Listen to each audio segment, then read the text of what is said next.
Se le denomina movimiento moderno arquitectónico del siglo XX a la serie de distintas tendencias con la misma idea de romper la configuración tradicional basándose en la función constructiva y el pragmatismo. Dicho movimiento surge en Europa tras la Primera Guerra Mundial y se influye por el Art Nouveau y la búsqueda del espíritu de la época. A partir de la Revolución Industrial en el siglo XIX, nace la idea del progreso. Debido a que el progreso se mide en una línea del tiempo, se empezó a ver la historia de la misma manera, por lo que la arquitectura se clasifica en tiempo y características similares que representarán el espíritu de la época. Esta última frase viene del alemán Zeitgeist, que ve a la historia como seres que nacen, florecen, mueren y tienen espíritu. Partiendo de esta ideología, los arquitectos modernos toman el Zeitgeist al extremo al querer olvidar completamente la arquitectura previa e histórica, con el fin de hacer arquitectura nueva que representará el espíritu de la época actual. El movimiento moderno tiene un deseo de romper con la arquitectura anterior y crear un nuevo lenguaje arquitectónico, siendo la Bauhaus la impulsora de este movimiento.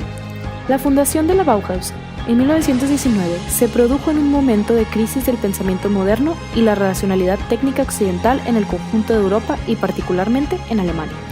Su creación se debió a la confluencia de un conjunto de desarrollo político, social, educativo y artístico en las dos primeras décadas del siglo XX, cuya característica está dada por las vanguardias artísticas del comienzo de siglo.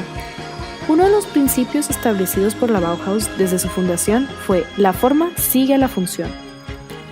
La Bauhaus es un símbolo de arquitectura del movimiento moderno. Fue construida en 1925 a 1926 por Walter Gropius. El arquitecto dividió cada función en un volumen prismático separado, por ejemplo, las viviendas para el director, los profesores y estudiantes, los locales de la Bauhaus, etc., formando un conjunto dinámico. Algunos de los arquitectos principales de la Bauhaus son Alfred Arndt, Walter Gropius, Ludwig Hilbersmeyer, Marcel Breuer, Hans Meyer y Ludwig Mies van der Rohe. Las raíces de la arquitectura moderna se basan en el trabajo del arquitecto suizo Le Corbusier y el alemán Mies van der Rohe. Ambos fueron funcionalistas y racionalistas, de tal manera que sus edificios fueron simplificaciones radicales de estilos anteriores. El funcionalismo en la arquitectura es el principio por el cual la forma de los edificios solo debe ser la expresión de su uso o su función.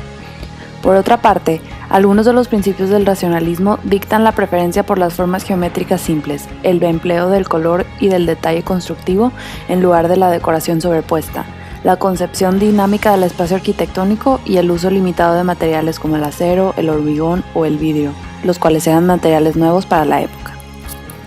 En 1923, Le Corbusier publica su famoso libro Vers une architecture, o en español Hacia una arquitectura. En él está escrito su famoso dicho, la casa es la máquina en que vivir. Este libro fue y todavía es muy influyente. Uno de los primeros trabajos de Le Corbusier es la Villa Savoy en Poissy, Francia. Esta obra fue construida en 1928 a 1929 y es percibida como un prototipo del funcionalismo. Es un edificio clásico moderno considerado como una obra maestra. Cuenta con los 5 puntos de una arquitectura nueva que Le Corbusier propone en su libro. La arquitectura de Mies van der Rohe se caracteriza por la sencillez de los elementos estructurales, por la composición geométrica y por la ausencia total de elementos ornamentales. Asimismo, se basa en las proporciones. En 1929 construye el pabellón de Alemania en la Exposición Internacional de Barcelona. Crea un espacio de representación del espíritu de modernidad alemana en el que desarrolla el concepto de espacio fluido. Alvar Aalto también es uno de los principales representantes del racionalismo. Aalto se interesó más por los elementos sociales y culturales que brindaban las nuevas vanguardias que por sus posibilidades de producción en serie. En 1937, Frank Lloyd Wright diseña la Casa Kaufmann, o mejor conocida como Fallingwater House. Se puede decir que es una de las obras más célebres y conocidas del movimiento moderno y está ubicada encima de una cascada, dándole esta posición su nombre.